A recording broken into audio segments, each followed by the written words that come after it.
Well, good morning, good afternoon, good evening, wherever you're listening from. This is the Wiley Government Contracts Podcast. I am Craig Smith, a partner in the practice. With me today, it's a real treat. Two lawyers who need no introduction because you probably already know who they are. Scott McCaleb and Paul Khoury, the co-chairs and stalwarts of our government contracts practice group. Scott and Paul, thanks so much for joining us. Oh, our pleasure. You're welcome. That just means that we're old. Yeah. Some of what we did last year, I think, is helpful because it's a matter of both are defining what's important to you. You know, I want to do something new this year, or in our case, we as a group spent time last year thinking about what really matters to us as a practice group. And, we took the time to collectively, through an iterative process, define what are our group's values and what's our vision for the group. And that's something that our listeners might think, well, I've heard of law firms do that. I've heard of companies do it, but a group within a firm, that'd be something kind of new to me. Maybe we could talk about where did we get that started, and then get into what those values are. Sure, I'm happy to take the lead on that to begin with. So we have the good fortune of being a sponsor of the Association of Corporate Counsel. They have an academy for up-and-coming leaders, and we had the opportunity to be involved in some of their sessions. And one of the sessions was on leading with vision and values. And we had the opportunity with some in-house counsel that we respect and work with regularly to have a dialogue about that. And it occurred to me and Cara Sacalato, who was also on that panel, we clearly have values and they've been inculcated into us, and we clearly have visions as to what our practice should be, but we haven't put it down on paper, and we're not all preaching them on a regular basis. Why don't we do that? We should do that. And then getting more into it, started looking at virtually all of our significant clients have value statements and vision statements. And, there's a lot of overlap with them. I mean, you're going to see in many of them, of course, integrity. And you're going to see for a lot of our clients, hey, we want to be a valuable partner to our customer. We want to support the mission. And as a law firm and as a practice within a law firm, we have similar goals and visions. And it occurred to us it made sense to write them down and make sure we're all on the same page. So I don't know, Scott, you want to jump in on that? Yeah, well, I think that's precisely right, and we do have the benefit of having a wide group of clients who are real leaders in the government contracting field, and virtually all of them, as you alluded, have either a mission statement or value or vision statement or some combination of all three. And so as we I think we took some inspiration, as you say, from ACC, some inspiration from our own clients, and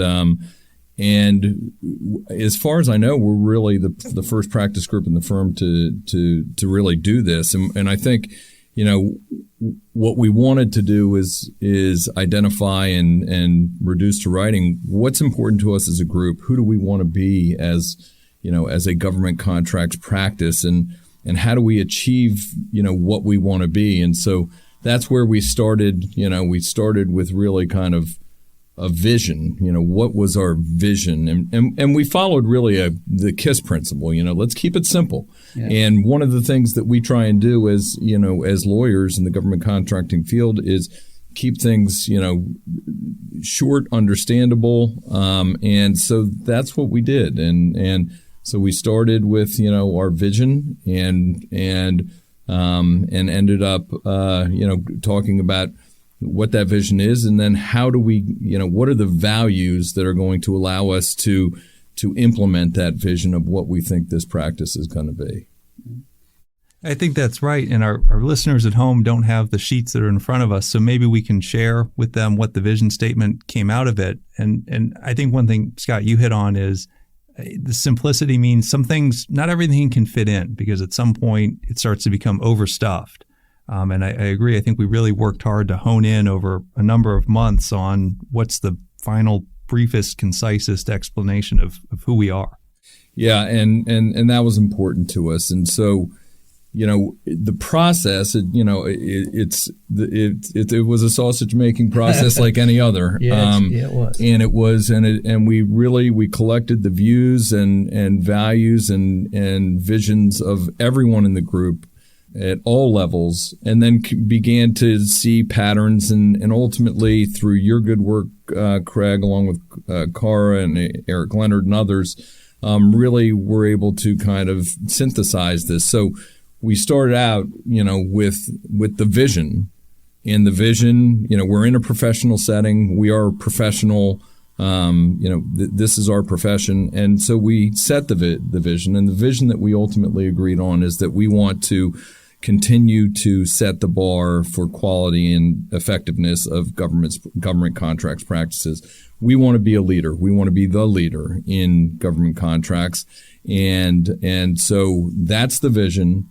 And then Paul, then we went to, how do we do that? How do we get there? What are the values that we share as a group that will allow us to achieve that vision? Before we get to the values, just to talking about the vision.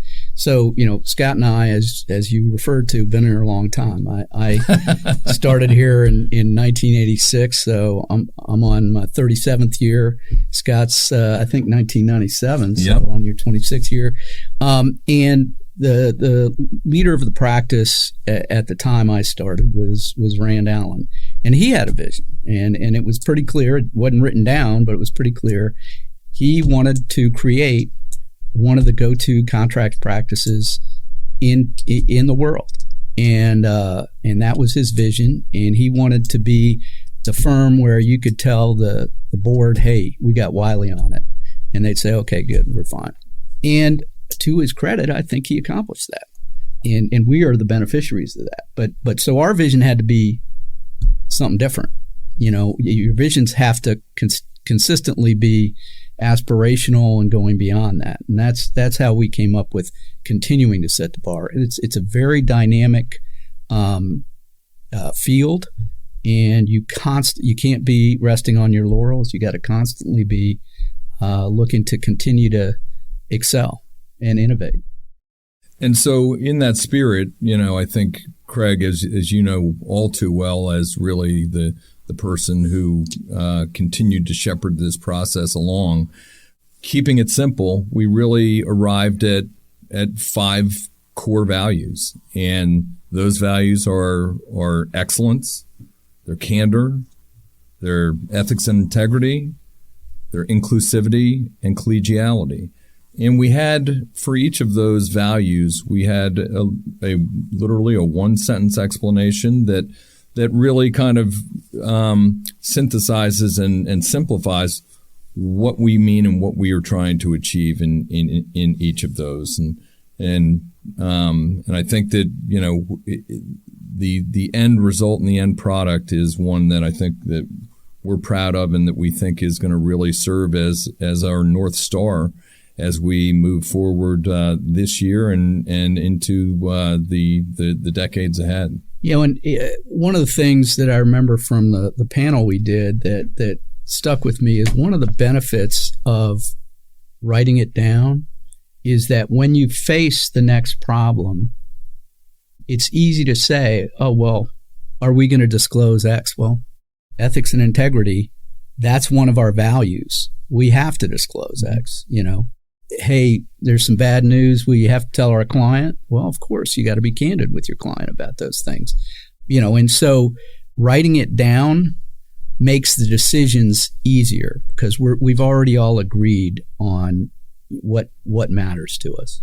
One thing I thought, and we had a good question internally that I think prompted this discussion that came up toward the end of the process was, is there some order to them? Mm-hmm. And I think the answer was no, they're all important. And it's easy to fall back on, ethics and integrity is most important. But I think as we thought through that more, it was we can't fulfill ethics and integrity to the degree we need to if these other values aren't working. They work together as a team.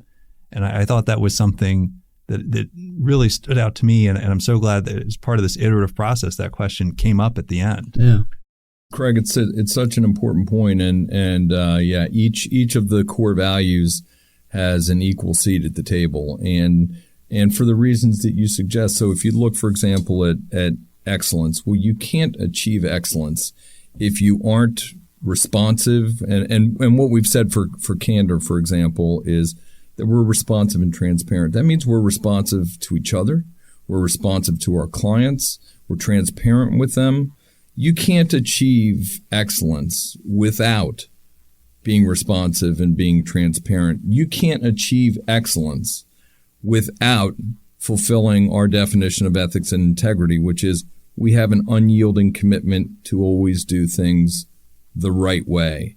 And we face those issues every day, especially in the practices that we're involved in, that often where cases are being conducted under protective orders, there are oftentimes inadvertent disclosures that are innocently made disclosures. And how the recipient responds to the receipt of that, inadvertently disclosed information, we don't want, we want it to be a natural reaction that, of course, I better box this off and disclose what has been released to us inadvertently, and not take advantage of it, and work with the person who disclosed it to try and minimize any harm. And that, I'm sorry, that doesn't mean that we're not vigorously representing our clients. It means we're doing it in an ethical fashion, and just to bounce off of some of that, we obviously couldn't say everything we wanted to say in just the words, but collegiality, obviously we want our teams to work together well, but I think it goes beyond that. I want to be collegial to opposing counsel if I can. We're going to vigorously defend and represent our client, but we're not going to pick unnecessary fights. And if we find areas of agreement, we're gonna work on that. So each of these goes beyond a simple sentence, which is what we have there. It's funny you mentioned opposing counsel, because when I talk to people about our work, I say we have this blessing of having a small community that we practice in, and so much of the nonsense you hear about in other lines of work, we just don't deal with it. And I when I talk to people, I say our jobs are hard enough. I don't need to make it harder by being unreasonable to people. And I think that stands out, and it's an expectation. If you're going to be in this practice, you need to be a reasonable person to deal with. Right. And it, so if you look at the sentence we came up with for that, it's we treat everyone with respect and dignity. And that includes opposing counsel. And once more, you can't achieve excellence without, we think that collegiality, both within and without the firm and our group, is critical to achieving excellence, as is inclusivity. Right. The sentence we came up to describe that was that we build our team to leverage each member's individuality and perspective and unique contributions. We want diverse thoughts. Our team. We are really blessed to have a team that comes from all different backgrounds and different experiences, life experiences, professional experiences, academic experiences. And we want everyone to feel that they can contribute and do contribute in each of their own unique ways. And part and parcel of that inclusivity also is making sure that younger lawyers get great opportunities and provide opportunities so that they can begin to hone their skills. And so as we looked at the totality of the 5 core values, inclusivity, collegiality, ethics and integrity, candor and excellence, we really feel really good about that. At least for us, those are core values that are going to hopefully allow us to realize our vision, the vision of continuing to set the bar for quality and effectiveness in government contracts. So kind of interesting, obviously Scott and I, and you can tell from just Scott talking about it, how proud we are of these. And so I showed them to a pretty sophisticated client of ours who, does a lot of thinking in these regards. And I was kind of surprised by his initial reaction, which was, So I see these, and they're all good, but if you ask me, so which one of the top government contracts firms is this? I wouldn't be able to tell you. And I told him, yeah, you're right. I realized this is not a branding exercise. This is different from something the firm did when we, went from Wiley Ryan to Wiley and identified our core pillars and what the firm is all about. This is more codifying what really matters to us when we practice, and hopefully it doesn't differentiate us from other great lawyers. Most great lawyers should be thinking about these. Now, they may have others or say them differently or what have you. But so by definition, this is not going to be that must be Wiley kind of branding.